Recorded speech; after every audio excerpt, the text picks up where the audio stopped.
चलिए, very good morning. Next है हमारे बॉडी प्लॉट का question number 3, 200 into S plus 2 upon S into S square plus 10s plus 100। Clear. Third question में थोड़ा सा change है। आप देख सकते हैं यहाँ पर एक सेकंड ऑर्डर की टर्म एग्जिस्ट कर रही है। क्लियर। चलिए, इसके लिए बॉडी प्लॉट बनाना सीखते हैं हम। सबसे पहले आप इस क्वेश्चन को कन्वर्ट कर दें टाइम कांस्टेंट फॉर्म में। Clear. Point number 1, converted into time constant form. 2 को बाहर निकाल दिया तो होगा 200 into 2 into S by 2 plus 1 upon, यहाँ से 100 बाहर आता है। सेकेंड ऑर्डर टर्म इस तरीके से रिजॉल्व की जाती है। क्लियर। ये बाहर आएगा s into 100 into S square upon 100 plus 10 upon 100s plus 1। Clear. 100 से 100 कैंसिल तो 2 2 4, तो लिखने का तरीका होगा 4 into S by 2 plus 1 upon. Clear. Upon, आप इसको ऐसे लिख सकते हैं s अपॉन 10 का whole square plus s by 10 plus 1। Clear. और एक s पहले से बना हुआ है। This is nothing your new GSHS in time constant form. ठीक है। चलिए, अब हमारी सबसे पहली स्टेप क्या रहती थी, वही कि आपका इनिशियल पोल देखो, पोल है या जीरो प्रेजेंट है ओरिजिन पर, तो ओरिजिन पर एक पोल प्रेजेंट है। एक पोल प्रेजेंट है तो आप लिख सकते हैं point number 1, initial slope. Initial slope कितना होगा, -20 dB का इनिशियल स्लोप होगा, क्योंकि एक पोल प्रेजेंट है ओरिजिन पे। Clear. Point number 2, initial slope -20 dB का होगा, पर इसको बॉडी प्लॉट पर किस पॉइंट से ड्रॉ करना है। क्लियर। तो वो पॉइंट कैसे निकालोगे, आप के और इसको साथ में लेके इसको एक ही टर्म मान के आपको पॉइंट निकालना है। क्लियर। तो मैं इसको लिखता हूँ 20 log 4 minus 20 log omega. Clear. 4 upon J omega को एक ही टर्म मान लिया। एक बार और रिजॉल्व करके बता देता हूँ। 4 अपॉन एस को लिख दिया जे ओमेगा, इसको एक ही टर्म मैंने मान लिया। तो 20 log of A upon B. Clear. तो लॉग इसका मॉड लेना है, तो मॉड क्या होता है, under root of A square plus B square, that is सिर्फ ओमेगा। तो 20 log A by B is log 20 log A minus 20 log B, और ये काय पे आएगा, डी बी एक्सेस पर ये वैल्यू आएगी। Clear. 20 log 4 minus 20 log omega. चलिए, बॉडी प्लॉट अब पहले हम बनाना स्टार्ट करते हैं बोर्ड पे। आप देख सकते हैं ये आपकी डीबी की एक्सिस है, और ये एक्सिस ले रहा हूँ मैं ओमेगा वाली आपकी एक्सिस। क्लियर। चलिए, इस पॉइंट पर ओमेगा की वैल्यू कंसिडर कर लेता हूँ 0.1। क्लियर। अगली कॉर्नर फ्रीक्वेंसी कौन सी है, अच्छा सेकेंड ऑर्डर टर्म में यहाँ से कॉर्नर फ्रीक्वेंसी देख सकते हैं। एक्चुअली ये लिखने का तरीका ऐसा होगा, s बाई 100 है तो आपने इसको कैसे लिखा, s बाई 10 का होल स्क्वायर। तो कॉर्नर फ्रीक्वेंसी कितनी है यहाँ पर, 10 है कॉर्नर फ्रीक्वेंसी। क्लियर। 100 नहीं है, इसको इसी तरीके से रिजॉल्व करेंगे। s बाई 10 का होल स्क्वायर, डिनोमिनेटर में 10 आ रहा है, 10 है इसकी कॉर्नर फ्रीक्वेंसी। यहाँ पर कॉर्नर फ्रीक्वेंसी कितनी है, 2। क्लियर। तो पहली कॉर्नर फ्रीक्वेंसी आपको लेनी पड़ेगी ओमेगा इक्वल्स टू 2 पर। मैं पॉइंट मार्क कर देता हूँ, ओमेगा इक्वल टू 2। दूसरी कॉर्नर फ्रीक्वेंसी आएगी आपकी ओमेगा इक्वल टू 10 पर। तो 2 कॉर्नर फ्रीक्वेंसी आपने मार्क कर दी, एक कर दी आपने ओमेगा इक्वल टू 2 पर, और एक मार्क कर दी ओमेगा इक्वल टू 10 पर। क्लियर। अब इस एक्सिस पर ही कोई ना कोई वैल्यू आएगी। इस पॉइंट को आपने क्या लिया है, ओमेगा इक्वल टू 0.1। यहाँ पर ओमेगा की जगह पर 0.1 डाल देंगे, तो हम देखते हैं क्या मिलता है। 20 log 4 माइनस 20 log 0.1, 32.04। क्लियर। इसको रिजॉल्व करने के बाद वैल्यू आएगी 32.04 dB, अप्रॉक्सीमेटली 32 dB। तो आपको बॉडी प्लॉट की मैग्नीट्यूड एक्सिस पर जाना है, और यहाँ पर कुछ एक पॉइंट मार्क करना है। ये point let it be 32.04 dB। Clear. ये पॉइंट कहीं ना कहीं ओमेगा इक्वल टू 2 वाली एक्सिस को कट करते हुए जाएगा। क्लियर।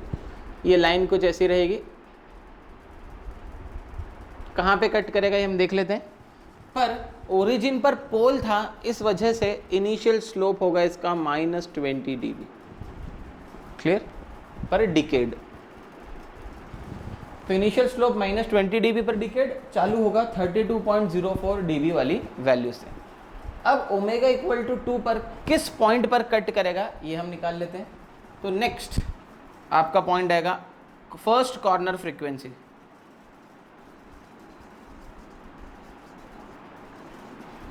कहाँ पर है? ओमेगा इक्वल टू 2 पर है, क्लियर।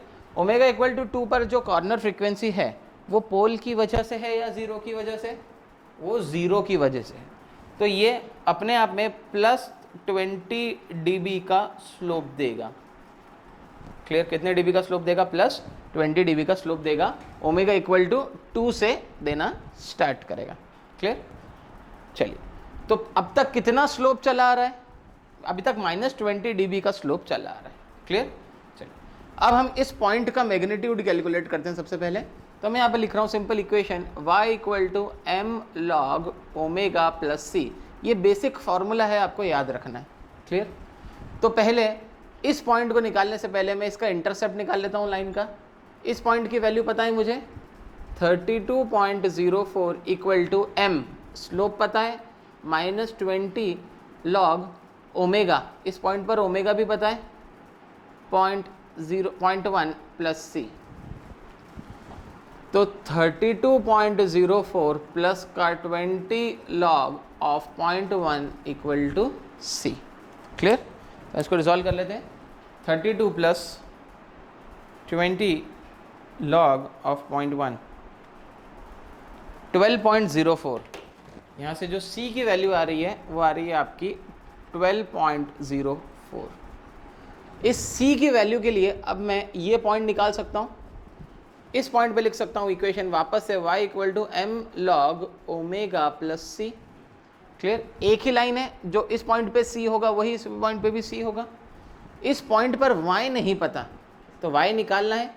m स्लोप कितना चला रहा है? -20 log ओमेगा, ओमेगा की वैल्यू 2 है, plus c that is 12.04, clear. तो यहाँ पर हम y निकाल सकते हैं। y हो जाएगा आपका -20 log omega plus 12.04, 6.019 approximately 6 dB।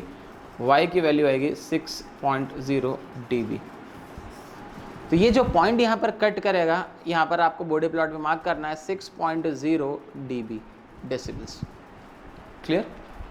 चलिए, ओमेगा इक्वल टू 2 फिर से आपकी कॉर्नर फ्रीक्वेंसी है, ये एक ज़ीरो की वजह से है, तो +20 dB का स्लोप ज़ीरो देगा, क्लियर। तो अब आपको रिजल्टेंट स्लोप निकालना है। पहले से कितना आ रहा है? -20 dB चला आ रहा है।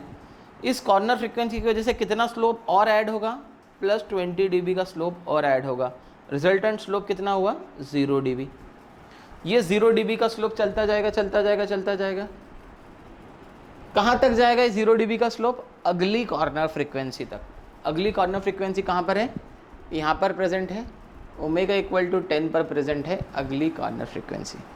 तो यहाँ से लेके यहाँ तक अब जो है आपका प्लॉट इस तरीके से जाते जाएगा, clear.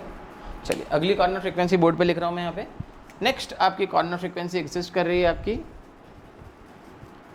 Second corner frequency, clear. अगली कॉर्नर फ्रीक्वेंसी किस वजह से है? अगली कॉर्नर फ्रीक्वेंसी आपके सेकंड ऑर्डर पोल की वजह से है। पहली बार ये इनकाउंटर हो रहा है सेकंड ऑर्डर पोल।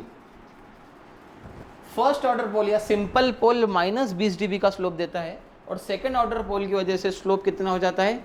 -40 dB पर डिकेड का स्लोप हो जाता है, क्लियर है। सेकंड ऑर्डर पोल की वजह से स्लोप हो जाता है -40 dB पर डिकेड का, क्लियर। तो आप देख सकते हैं इस पॉइंट के बाद मुझे एक स्लोप देना है -40 dB पर डिकेड का, तो वो स्लोप कुछ इस तरीके से होता हुआ जाएगा। आप लिख सकते हैं यहाँ पे -40 dB पर डिकेड, क्लियर। इस पॉइंट को आप और निकाल सकते हैं, ये पॉइंट कि आपका ये स्लोप ओमेगा वाली लाइन को ओमेगा की किस वैल्यू पर 0 dB को इंटरसेक्ट करेगा। ये कितने dB की लाइन है, ये साथ ही साथ 0 dB की लाइन भी है। क्लियर?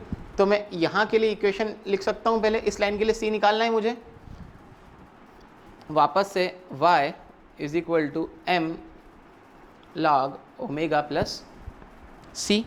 क्लियर?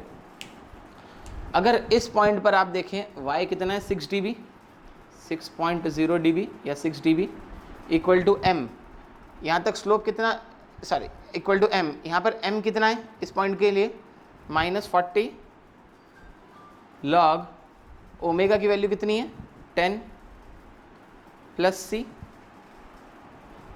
क्लियर? तो यहाँ से C की वैल्यू निकल जाएगी, C की वैल्यू कितनी आएगी 6 प्लस 40 log 10, तो 46.0, यहाँ से आपने C निकाल दिया है ना, यह जाएगा 6 plus 40 log 10 equal to C। तो यहाँ से C की वैल्यू आ गई 46.0 इक्वल टू C। C की वैल्यू आ गई 46। तो जो इस पॉइंट पर C होगा वही इसी पॉइंट पर भी C होगा, एक ही लाइन है क्योंकि। तो वापस से इक्वेशन लिख रहा हूँ मैं, y equal to m log omega plus C। इस पॉइंट पर y की वैल्यू कितनी है 0, y की जगह पर डाल दिया 0, स्लोप कितना है -40 log omega plus C। C कितना है हमारा 46, तो इधर जाएगा -46 तो जाएगा +46, तो आ जाएगा 46/40 इक्वल टू लॉग ओमेगा। तो 46/40 का एंटी लॉग ले लेते हैं, 46 डिवाइडेड बाय 40 का हम ले लेते हैं एंटी लॉग, सॉरी 46/40 का ले लेते हैं एंटी लॉग, तो आएगा 14.12। तो ये जो फ्रीक्वेंसी है जिस पॉइंट पर ये 0 dB को कट करेगा ये होगी omega equal to 14.12। So this was your complete Bode plot. Thank you.